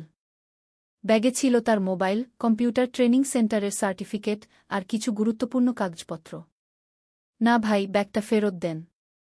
ওতে আমার জরুরি জিনিস আছে। মোবাইল নিয়ে নেন, কিন্তু ব্যাগটা দেন গু। কিন্তু ওরা শুনল না। একজন সোহেলকে জোরে ধাক্কা দিল। সোহেল পড়ে গেল। মাথা রাস্তার কংক্রিটে ধাক্কা লেগে গেল। রক্ত বের হল। তিনজন দৌড়ে পালিয়ে গেল। কিছুক্ষণ সোহেল অজ্ঞান হয়ে পড়ে রইল। তারপর ধীরে ধীরে জ্ঞান ফিরল। মাথায় প্রচণ্ড ব্যথা। সে উঠে দাঁড়ানোর চেষ্টা করল, কিন্তু মাথা ঘুরছিল। কোনোমতে একটা দেয়াল ধরে দাঁড়াল। একজন পথচারী তাকে দেখে থামল। কি হয়েছে ভাই? ছিনতাই হয়েছে কি? এসো, আমি তোমাকে হাসপাতালে নিয়ে যাই। কিন্তু সোহেল রাজি হল না। না, ঠিক আছি, বাড়ি যেতে পারব। সে কোনোমতে করিম মামার বাড়িতে পৌঁছাল। দরজা খুলেই সালমা আপা চিৎকার করে উঠলেন। ও আল্লাহ! কি হয়েছে? করিম মামা দৌড়ে এলেন। সোহেলকে ভেতরে নিয়ে গেলেন। তার মাথায় জল ঢেলে রক্ত পরিষ্কার করলেন। ক্ষতটা বেশ গভীর। হাসপাতালে যেতে হবে কি? করিম মামা বললেন। তারা একটা অটোরিকশা নিয়ে নিকটস্থ হাসপাতালে গেলেন। ডাক্তার সোহেলের মাথায় 3টা সেলাই দিলেন। বলল, 1 সপ্তাহ বিশ্রাম নিতে হবে। কোনো ভারী কাজ করা যাবে না। হাসপাতাল থেকে ফিরে সোহেল শুয়ে রইল। তার মনে হচ্ছিল সবকিছু শেষ হয়ে গেছে। মোবাইল চলে গেছে, গুরুত্বপূর্ণ কাগজপত্র চলে গেছে। এখন 1 সপ্তাহ অফিস করতে পারবে না। পরদিন সকালে করিম মামা আলী সাহেবকে ফোন করে সব জানালেন। আলী সাহেব বললেন, ঠিক আছে, সোহেল ভালো হয়ে এলে আসবে, চিন্তার কিছু নেই গি। মিনা যখন এই খবর শুনল, সে সন্ধ্যায় সোহেলকে দেখতে এল করিম মামার বাড়িতে। সাথে এনেছিল কিছু ফল। কি হয়েছিল? মিনা চিন্তিত গলায় জিজ্ঞেস করল। সোহেল সব বলল। মিনা রেগে গেল। এই শহরে এখন অনেক অপরাধ বেড়ে গেছে। পুলিশ কিছু করে না। তুমি পুলিশে রিপোর্ট করেছ? না, লাভ নেই। তবুও করা উচিত। তোমার মোবাইলটা হয়তো খুঁজে পাওয়া যাবে গি। করিম মামা সোহেলকে নিয়ে পুলিশ স্টেশনে গেলেন। জেনারেল ডায়েরি করলেন। কিন্তু পুলিশ খুব একটা আশা দিল না। দেখি কিছু করা যায় কিনা গু। সোহেল বুঝল মোবাইল আর ফিরবে না। সেই 1 সপ্তাহ সোহেলের জীবনের সবচেয়ে কঠিন সময় ছিল। সে শুধু শারীরিকভাবেই ক্ষতিগ্রস্ত হয়নি, মানসিকভাবেও ভেঙে পড়েছিল। প্রতিরাতে দুঃস্বপ্ন দেখত। সেই 3জন ছিনতাইকারীর মুখ ভুলতে পারছিল না। মিনা প্রায় প্রতিদিন আসত। তাকে সাহস দিত। তুমি হাল ছেড়ো না সোহেল। জীবনে এরকম খারাপ সময় আসে। কিন্তু এটা কাটিয়ে ওঠাই হলো আসল বীরত্ব। সোহেলের মা গ্রাম থেকে ফোন করতেন। করিম মামার মোবাইল থেকে। তুই ভালো আছিস তো? সোহেল মাকে সব সত্যি বলেনি। শুধু বলেছে, হ্যাঁ মা, ভালো আছি। একটু জ্বর হয়েছিল। এখন ভালো। 1 সপ্তাহ পর সোহেল আবার অফিসে গেল। আলী সাহেব তাকে দেখে খুশি হলেন। কেমন আছো? ভালো আছি স্যার। ঠিক আছে, তবে প্রথম কয়েকদিন হালকা কাজ করবে গু। সোহেল আবার কাজে মন দিল। কিন্তু একটা জিনিস তাকে খুব কষ্ট দিচ্ছিল, তার মোবাইল নেই। মায়ের সাথে কথা বলতে পারছে না নিয়মিত। করিম মামার মোবাইল চাইতে সংকোচ লাগে। একদিন জাহিদ ভাই তাকে ডাকলেন। সোহেল, আমার একটা পুরনো মোবাইল আছে, তুমি ব্যবহার করো? না ভাই, আমি নাও, আমার কাজে লাগছে না, তুমি রাখো গু। সোহেল কৃতজ্ঞতায় প্রায় কেঁদে ফেল। ধন্যবাদ ভাই। মোবাইল পেয়ে সোহেল প্রথমেই মাকে ফোন করল। মা খুব খুশি হলেন। এতদিন ফোন করিসনি কেন? মা, মোবাইলটা নষ্ট হয়ে গিয়েছিল, নতুন নিয়েছি। মায়ের গলায় স্বস্তি ফুটে উঠল। 6ষ্ঠ অধ্যায়, নতুন সুযোগ। আরও 3 মাস কেটে গেল। সোহেল পুরোপুরি সুস্থ হয়ে গেছে। তার জীবন আবার স্বাভাবিক হয়ে এসেছে। সে এখন কম্পিউটার ট্রেনিং শেষ করেছে, সার্টিফিকেট পেয়েছে। কিন্তু একটা ঘটনা তার জীবনে বড় পরিবর্তন নিয়ে এল। একদিন সকালে আলী সাহেব তাকে ডাকলেন। সোহেল, বসো। সোহেল বসল। মনে একটু ভয় লাগছিল। আলী সাহেব কি তাকে বকবেন? সোহেল, তুমি তো এখন কম্পিউটার চালাতে পারো? জি স্যার, একটু একটু শিখেছি। ভালো, আমি তোমার কাজ দেখছি। তুমি খুব পরিশ্রমী আর সৎ। আমাদের কোম্পানিতে এরকম মানুষের দরকার গু। সোহেল কিছু বুঝতে পারছিল না। আমি তোমাকে একটা সুযোগ দিতে চাই। আমাদের কোম্পানি একটা ট্রেনিং প্রোগ্রাম চালু করছে নতুন কর্মচারীদের জন্য। 6 মাসের কোর্স। কম্পিউটার অ্যাকাউন্টিং, ভবন নির্মাণের হিসাব নিকাশ, প্রজেক্ট ম্যানেজমেন্ট সব শিখবে। কোম্পানি সব খরচ দেবে। ট্রেনিংয়ের সময় তোমার বেতনও চলবে। রাজি আছো? সোহেল বিশ্বাস করতে পারছিল না। স্যার, সত্যি? আমাকে এত বড় সুযোগ দিচ্ছেন? হ্যাঁ। তুমি ভালো ছেলে, পরিশ্রমী।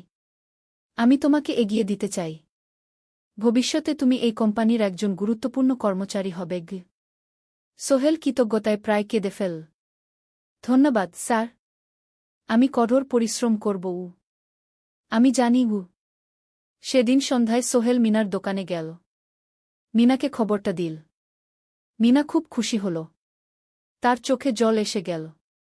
তুমি পারবে সোহেল। আমি জানি।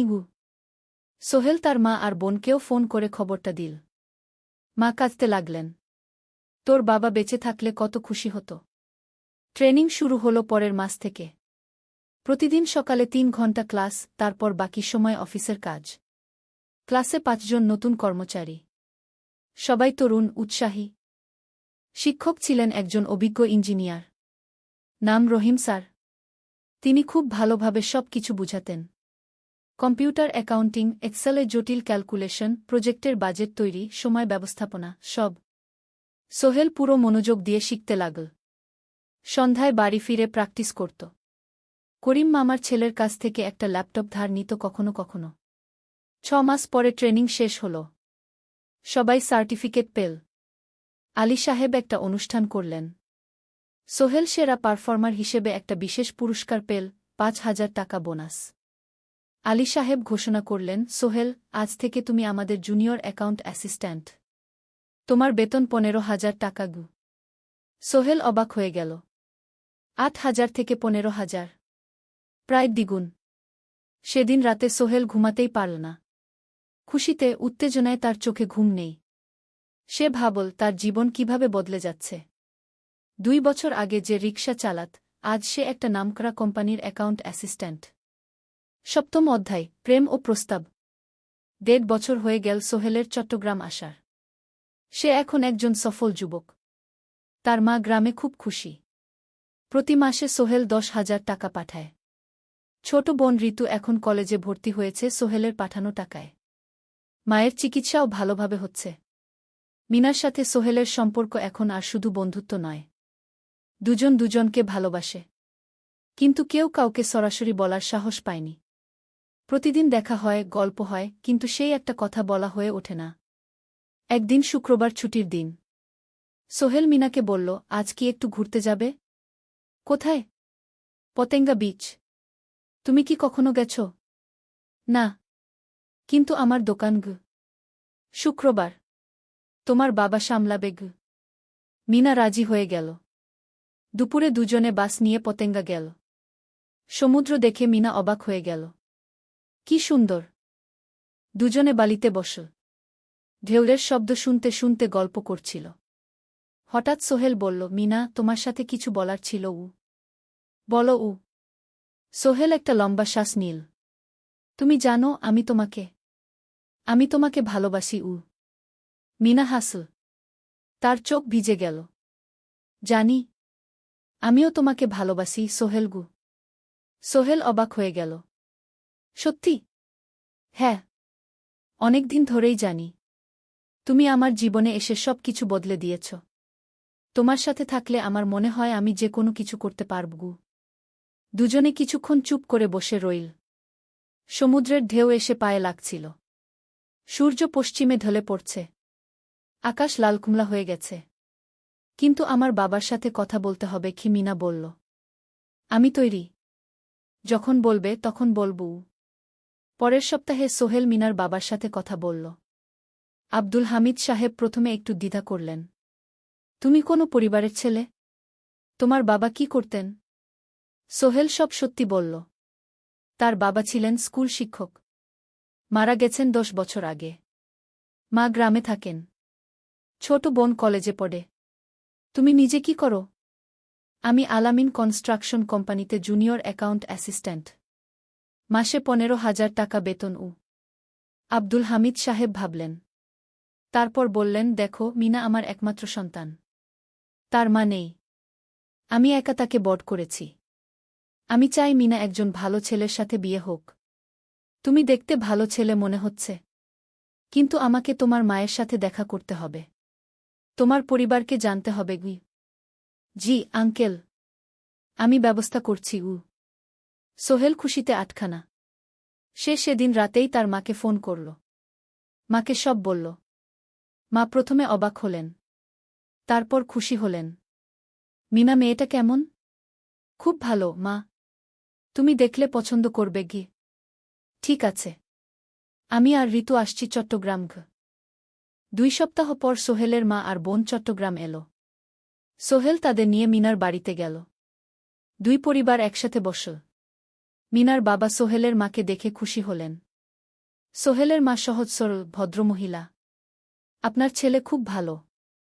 মিনা তাকে পছন্দ করে। আমিও রাজি। আব্দুল হামিদ সাহেব বললেন।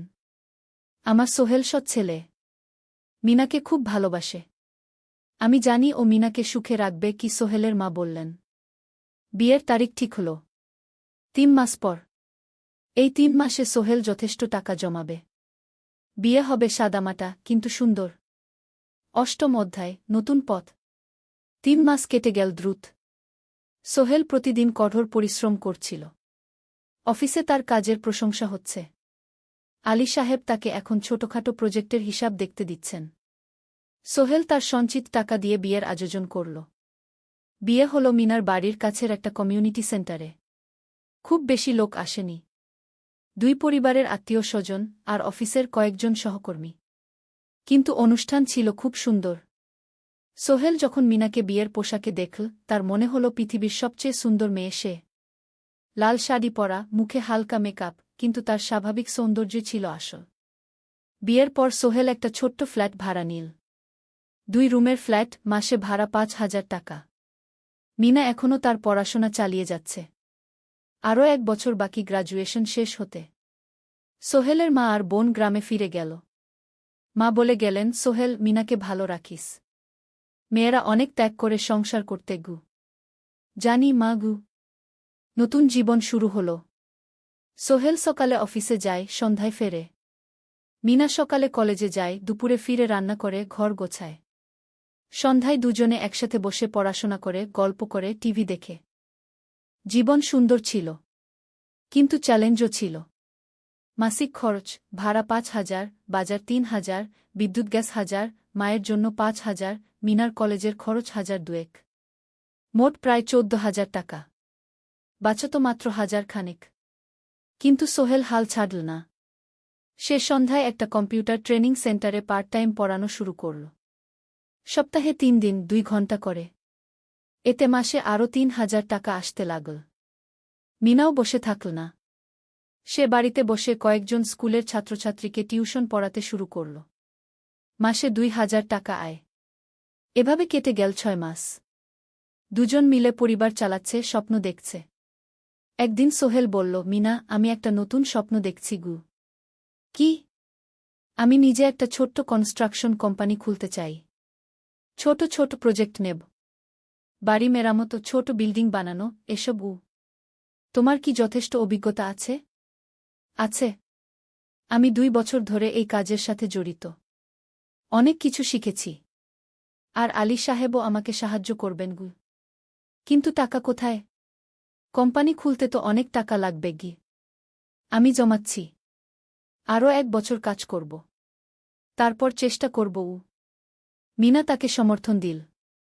তুমি পারবে। তোমার মধ্যে সেই শক্তি আছে। 9ম অধ্যায়, চ্যালেঞ্জের সময়। কিন্তু ভাগ্য সবসময় অনুকূলে থাকে না। সোহেল যখন স্বপ্ন দেখছিল নিজের কোম্পানি খোলার, তখনই একটা বড় সমস্যা এলো। আলী সাহেবের কোম্পানি একটা বড় প্রজেক্ট পেয়েছিল। একটা 10তলা বিল্ডিং বানানোর কাজ। কিন্তু প্রজেক্টের প্রধান ইনভেস্টর হঠাৎ পালিয়ে গেল। তিনি কোম্পানির কাছ থেকে প্রায় 50 লাখ টাকা নিয়ে গেছেন, কিন্তু কাজ শেষ হয়নি। কোম্পানি বড় ক্ষতির মুখে পড়ল।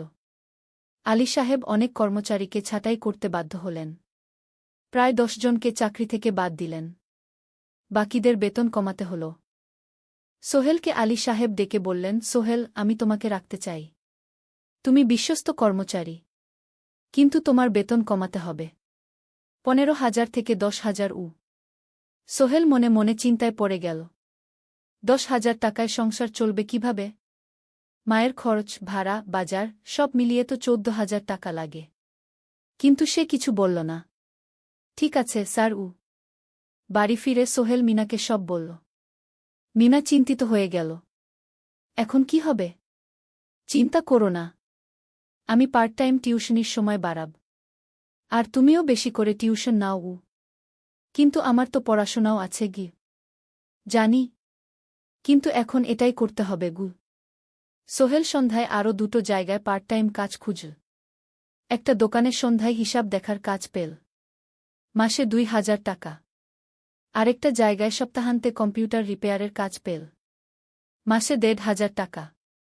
মিনাও 3 জন নতুন স্টুডেন্ট নিল টিউশনে। তার আয় বাড়ল 2,000 থেকে 3,500-এ। কঠিন সময় ছিল। সোহেল সকাল 8টায় অফিসে যেত, সন্ধ্যা 6টায় ফিরত। তারপর একটু বিশ্রাম নিয়ে 7:30টায় বের হতো পার্ট টাইম কাজে। রাত 10টায় বাড়ি ফিরত। রবি সোমবার কম্পিউটার রিপেয়ারের কাজ। মিনাও সকালে কলেজে যেত, দুপুরে ফিরে রান্না করত, তারপর বিকেলে টিউশন পড়াত। রাতে খাওয়া দাওয়ার পর পড়াশোনা করত।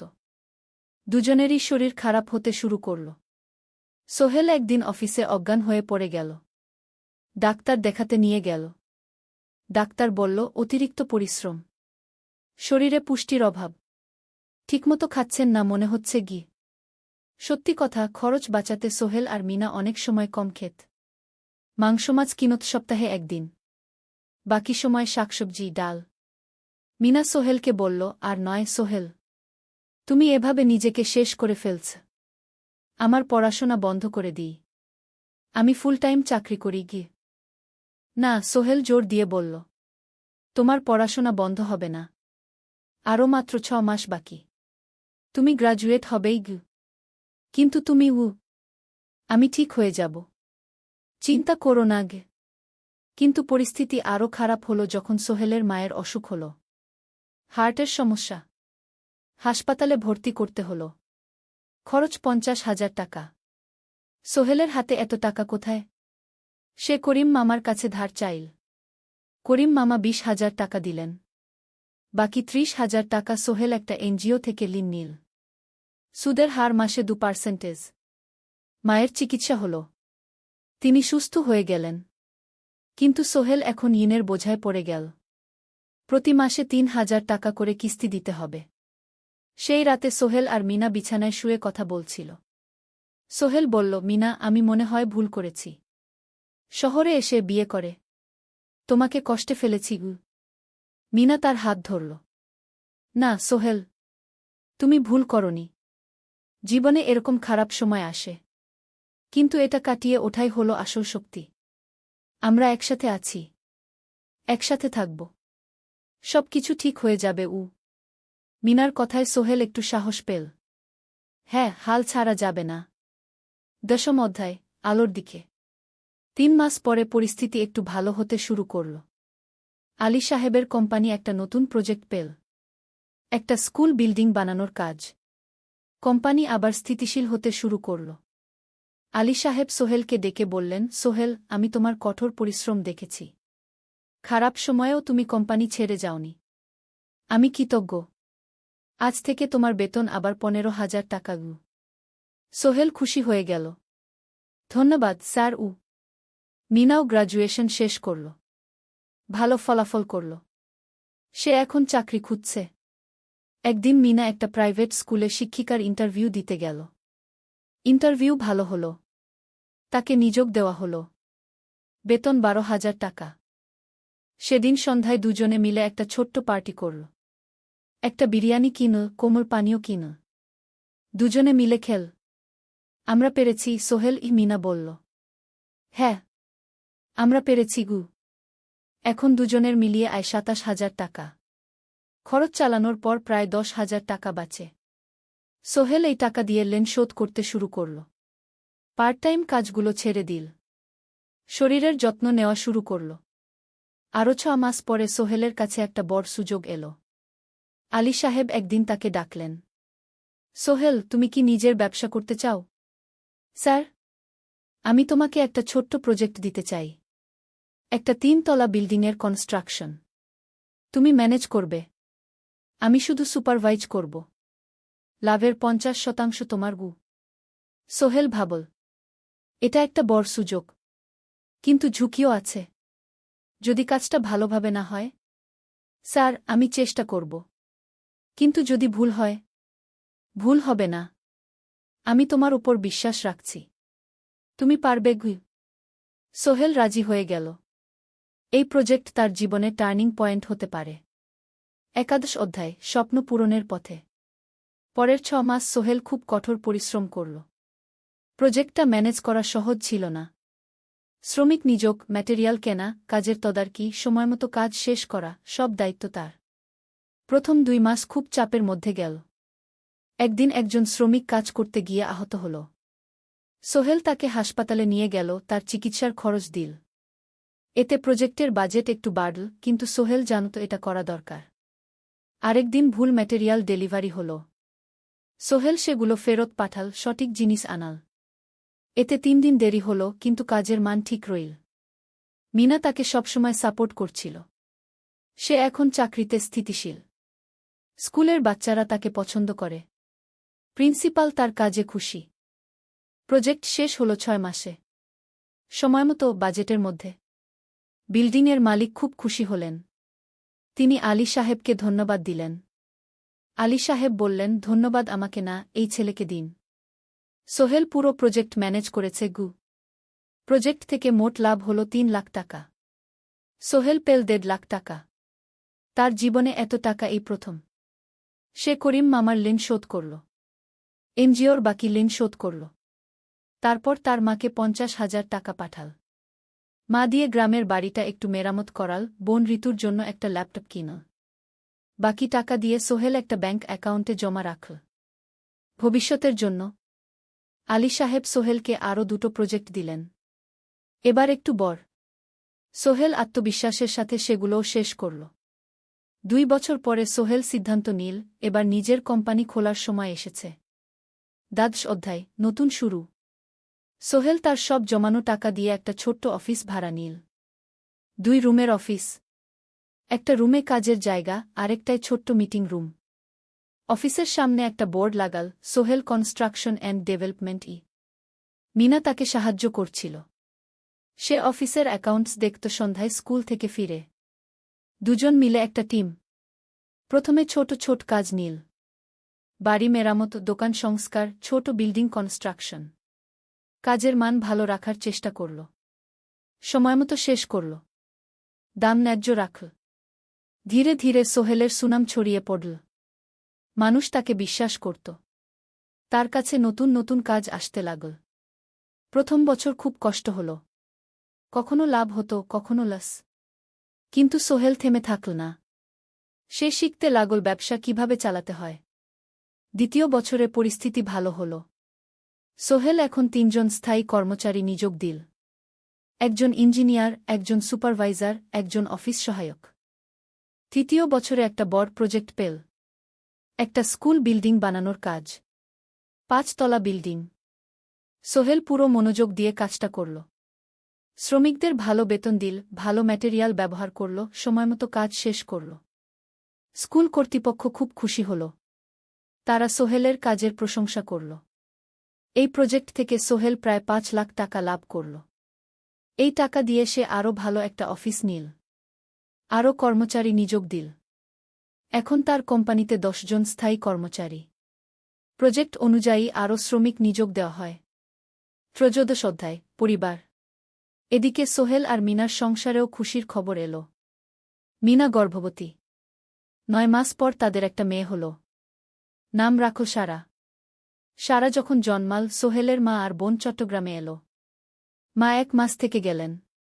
মিনাকে সাহায্য করলেন। সোহেল এখন একটা বড় ফ্ল্যাট ভাড়া নিয়েছে। 3 রুমের ফ্ল্যাট। একটা রুমে সোহেল, মিনা, একটায় সারা, আরেকটায় অতিথি রুম।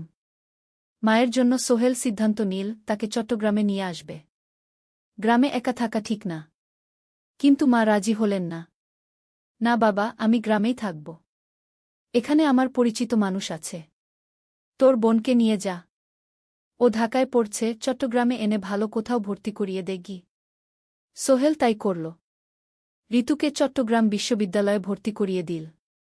ঋতু এখন সোহেলের ফ্ল্যাটে থাকে, বিশ্ববিদ্যালয়ে পড়ে। সোহেলের মনে হল তার জীবন এখন পরিপূর্ণ। স্ত্রী, মেয়ে, বোন সবাই তার কাছে। ব্যবসা ভালো চলছে। মা গ্রামে সুখে আছেন। চতুর্দশ অধ্যায়, সফলতার শিখরে। 5 বছর কেটে গেল। সোহেল এখন একজন সফল উদ্যোক্তা। তার কোম্পানি কি সোহেল কনস্ট্রাকশন অ্যান্ড ডেভেলপমেন্ট এখন চট্টগ্রামে বেশ পরিচিত। প্রায় 30 জন কর্মচারী তার অধীনে কাজ করে। সোহেল এখন শুধু ছোট প্রজেক্ট করে না, বড় বড় প্রজেক্টও করে। একটা 8তলা বিজনেস কমপ্লেক্স বানানোর কাজ পেয়েছে। একটা হাসপাতাল বিল্ডিং বানাচ্ছে। মিনা এখনও স্কুলে পড়ায়। সে এখন ভাইস প্রিন্সিপাল। সাথে সোহেলের কোম্পানির অ্যাকাউন্টস ম্যানেজার। দুজন মিলে ব্যবসা চালা। সারা এখন 4 বছরের। স্কুলে ভর্তি হয়েছে। খুব চালাক মেয়ে। ঋতু বিশ্ববিদ্যালয় থেকে গ্রাজুয়েট হয়ে একটা ব্যাংকে চাকরি পেয়েছে। একদিন আলী সাহেব